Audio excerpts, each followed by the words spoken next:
Boris Johnson has been issued a stern warning by British fishermen as Brexit talks continue to stall over a deal. The Prime Minister has presented the future of the UK's fisheries as one of the most important aspects of the current Brexit negotiations. With the industry set to benefit massively, Mr. Johnson has been warned of the political consequences if he doesn't deliver a good trade deal. The vicarious director of the National Federation of Rival Organisations, Boris, got ahead of him that the fall would be great, as the ribalism would not be stolen. However, Mr. Dees also pointed the finger for the lack of a deal at France, whom he claimed had been the most intransigent. Mr. Dees said, "I think it would be very difficult for Mr. Johnson, given what the Prime Minister has said, given the sentiments within the cabinet, the sentiments within the Conservative Party, actually opinion right across Parliament, and in the public, that there's an opportunity to fix the problem, which the referendum result has given the opportunity to do that.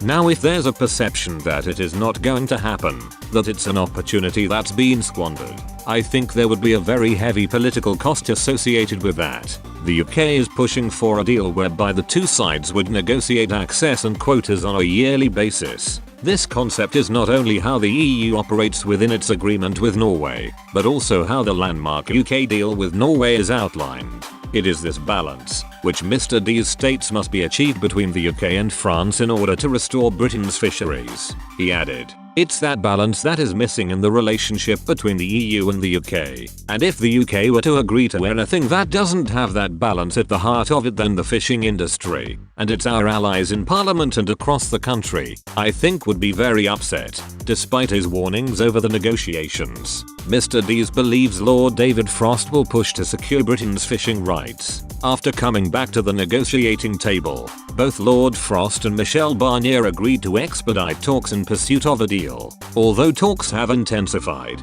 negotiations have so far failed to agree on a compromise on fisheries, the level playing field and security.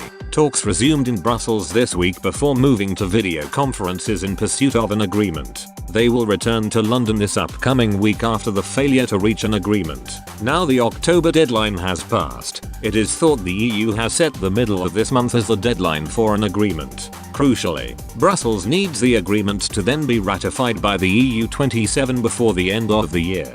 Throughout talks, Mr. Barnier has insisted serious areas of divergence still remain on all three areas. Mr. Barnier said on Wednesday following talks, "Despite EU efforts to find solutions, very serious divergences remain in level playing field, governance and fisheries. These are essential conditions for any economic partnership.